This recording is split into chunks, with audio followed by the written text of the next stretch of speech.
What's up guys, welcome back to another video. Today I'm going to be sharing with you all of my appliances that I have. This is not even all of them sitting out here, and I didn't realize how many I had until I pulled them all out from the woodwork.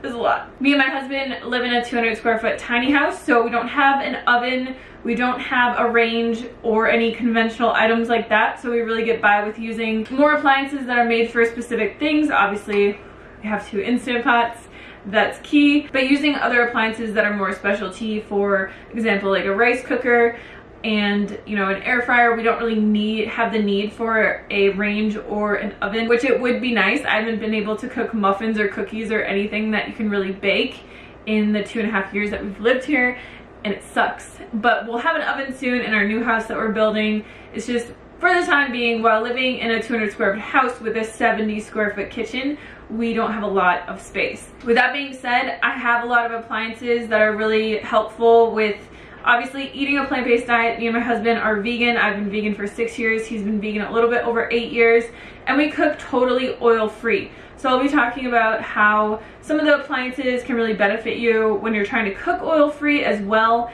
and all of those good things. So I think the best way for me to do this is to go in the order of the appliances that we use most often, and our kitchen is just so small that I'm gonna have to pick everything up, but this is gonna be. We use our Cookware rice cooker every single day, and these are expensive rice cookers. I'm not gonna lie to you, we actually got this for free from Cookware probably 3.5 to 4 years ago, so we've had it for a long time. It's worked totally flawlessly. It makes the best sticky rice in the entire world. It has settings for brown rice, GABA rice, and it has a keep warm function, so we will make a bunch of rice and then we'll keep it warm for a day or two, and then we don't have to cook rice every single day either, and it stays totally warm and perfect in the Cookware rice cooker. With that being said, I know that they are very expensive rice cookers. They're totally worth it. If you've ever wanted one and you just aren't sure about it, I would highly recommend buying a Cookware rice cooker, but as I said, they are expensive. So this one I think was about $500 to $600. I know it's a lot of money for a rice cooker, but if you eat rice as much as I do and my husband do, it's totally worth it. We also have an aroma rice cooker that we use that I don't have here right now, but we do have another rice cooker, and we use that one when we travel. That one works totally fine as well, and I think they run about $30. So really just find whatever fits in your budget. If you're not the biggest rice aficionado in the entire world, I would totally just go with the aroma rice cooker or a different brand that's a lot less expensive. I know Tamagotchis are a lot less expensive as well. They're still a little bit higher of a price point for a rice cooker because I think it's a Japanese brand and Cookware is a Korean brand. So these are made by the pro rice eaters of the world. The good thing about a rice cooker is that you can cook steel cut oats in it, you can cook quinoa in it, different types of porridge, and it's not, you don't have to just use it for rice. We actually just use this for rice. So that's definitely the appliance that we use every single day without fail. The other one that we use every single day is our Instant Pot. We do have 2 sizes of an Instant Pot. So we have the 3-quart and then we have the 6-quart, and people are always asking us what the difference is. Obviously the only difference is the size. This one was one of the first ones that we got, and it's a little bit different. The buttons on it are different, the cord's different. This one has a much more sturdy cord. The biggest thing that I see with people in these is they're afraid of them exploding. I've never had that happen. I've never been afraid of that happening. I don't think that it would happen. And I think the biggest issue that some people have, which sometimes we have it as well, is that sometimes it won't come up to pressure, and the only reason that happens for us is because we fill this too high. So if you fill your Instant Pot too high, sometimes it will weigh it down too much and it won't come up to pressure. The Instant Pot is great because you don't even need a rice cooker if you have one of these. You can cook rice in this, you can cook beans in this, you can cook soups, stews, chilies, oatmeal, literally everything that you can cook from that kind of perspective that's more of a mushy thing, you can cook in an Instant Pot. And the biggest tip that I would give you guys is you can go on Amazon and you can buy extra little inner pots. So for us, we have 2 of these in the 3-quart size, and we also have 2 in the 6-quart size. The reason that we got the 3-quart is because for me and Derek, we were finding that we were just making way too much food. So I would say for 2 people, a 3-quart would be a perfect size for 2 people or for 1 person. If you have a family of more than 2 people, you might want to go with the 6-quart. I think they even have, they have an 8-quart as well. And I would get something like that if I had a family of, I would say, more than 4, or if I was doing conventions, or if I had some type of a business. But I think for a typical family, you know, of 3 or 4 people, a 6-quart is totally fine. If you're a single person or a double, duplicate, if you're a couple, I would highly recommend the 3-quart. And then the thing that you can do, like I said, is go on Amazon, buy a few of these extra inner pots, and you can even buy lids for them now. Instant Pot makes their own lids for these. So what we do is I'll make 2 batches of something. I'll make, for example, myself some pea soup, and then if Derek wants something different like corn chowder, I'll make that as well, and then we can just put the lid on it, put it in the fridge. It's just a way to get more variety with a smaller Instant Pot. Or you could cook rice in this and put it in the fridge and then use it as your rice cooker as well. I would say out of all of the appliances that I have, an Instant Pot is probably the one I would recommend the most, other than my Vitamix, which I'll talk about right now. The next appliance I use every single day is my Vitamix, and I mostly just use this for basically everything that you need a blender for. But I also use it as a food processor, so I don't have a food processor anymore. It's great with the Ascent series because they do have wider jars than the original series, which these wider jars aren't the greatest for like smoothies.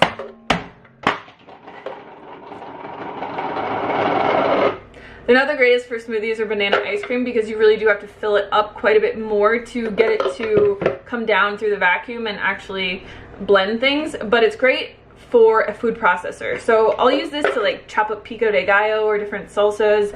I'll make sauerkraut with this thing, things like that. I definitely use my Vitamix for. And then the other thing that I have for this, which I still want to get the smaller ones, but they have these little blender bottles that come with it.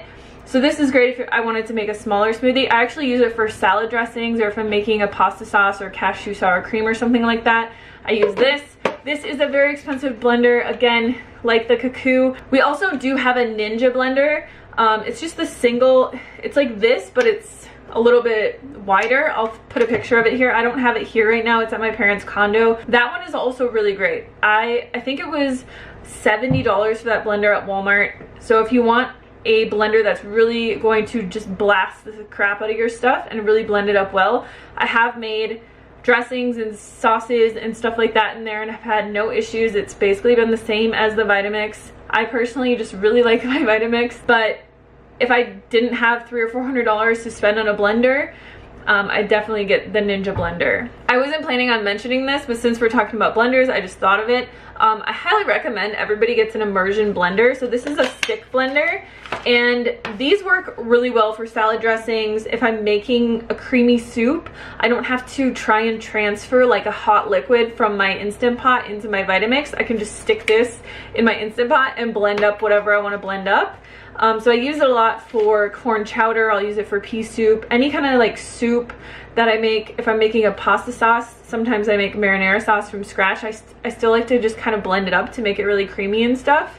This is definitely worth it. I think this was $20 on Amazon. I will link all the appliances that I have down in the description box for you guys. The next thing that I use pretty frequently is my air fryer. So this is an air fryer that a company sent me. It's been probably 6 months that I've had it and I haven't mentioned it yet. Sorry to the company that sent me this, Omar. I really like this. So before I had this one, I had the New Wave air fryer, and personally I didn't like it very much because it was really small. It took a long time to heat up. This one, as you can see, is like massive. I can cook so much stuff in this air fryer, and what I like about it the most, there's no plastic on the inside of this air fryer. So this is all metal. This is a fry pan that you just can take out, and that's what I like about it, because some of the air fryers do have a lot of plastic parts on the inside of them and it can make your food taste like plastic. So this one I definitely like. I don't know if this one is on Amazon, but I will leave the link for it below. If you have an oven, I wouldn't highly suggest getting an air fryer, because an air fryer, to me, like, it's like a mini oven. It's like a convection oven. So it'll heat stuff up, it blows a lot of air around, but it doesn't fry things. So the number one reason that I would think that it's really good for people is if you eat any kind of like vegan processed junk food, say you like Gardein tenders or the meatballs or field roast sausages or whatever, I always throw that stuff in here just because it does get rid of a lot of the oil that's in it. So you'll see like all the oil on the bottom of the pan when you're done cooking it, instead of it, you know, putting it on a pan and having it just cook in the oil and then be really oily, cooks off a lot of the oil. And that's one of the things that I like about it and why I would think it would be different than an oven. But if you're just making oil-free vegan food or oil-free fries or cauliflower wings or whatever, and your food doesn't have any oil in it, it's going to turn out basically the same as it will in your oven. My next favorite appliance is the Cuisinart Griddler. So this Cuisinart Griddler, I like it because it's totally non-stick. Some people say that the non-stick part is actually has some chemicals in it. I don't cook on it all that often, so I don't really care that much. I know it sounds really bad, but this thing, I like to cook hash browns on it. I'll cook pancakes on it. The griddle that it comes with has two sides, so you can cook flat things or you can cook, you know, like burgers or something like that on here. You can buy separate waffle plates for it. So I love things where you can make it and it's a multi-tool. Probably because I live in a 200 square foot house, but I really like this because it's different from the George Foreman. I used to have a George Foreman and it didn't have all these fancy components to it. So if you're looking for a good appliance where you can cook really truly oil-free foods on it, I would highly recommend this, because anytime I know that anything is possibly going to stick, so hash browns, I can't cook them in a pan, I can't cook pancakes in a pan because my non-stick pans just are not good enough, so I always cook them on here. I would highly recommend getting one of these. I've seen them in the stores for $170 before. Actually, I saw it at Kohl's for that much money, and I think they're way cheaper on Amazon. I want to say they're like 70 bucks on Amazon at the very most. But again, I'll put the link down below. So this is another one that I get asked about all the time. My juicer, this is an Omega VRT juicer. I don't remember the exact number that goes behind it, but it is a cold press juicer. I've had this for probably 3 years and I love it. It's very easy to clean. It's not like a centrifugal juicer, so it doesn't heat up any of the components when you're making it. And then you can also use this to make nut milk, so I can put like cashews and stuff right in this thing and it will make cashew milk, which is really cool. This is another spendy one. I think it is probably like $200-300, but it's definitely worth it if you like drinking a lot of juice. But it's just something that I definitely get asked about all the time, is what kind of juicer is this.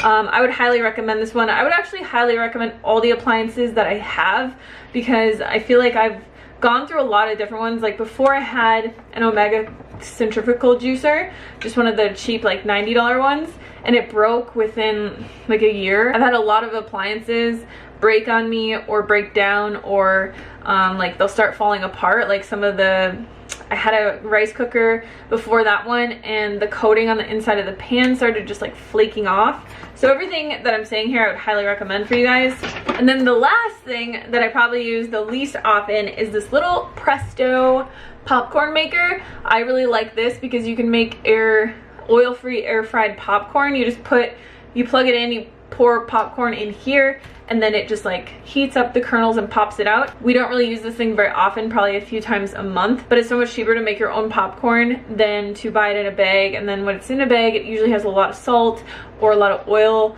And this thing's pretty cheap. I think it was like 20 bucks on Amazon, so I'll leave the link for that below as well. I had somebody actually ask me on Instagram if I had to choose one or two of my appliances, which ones would I choose.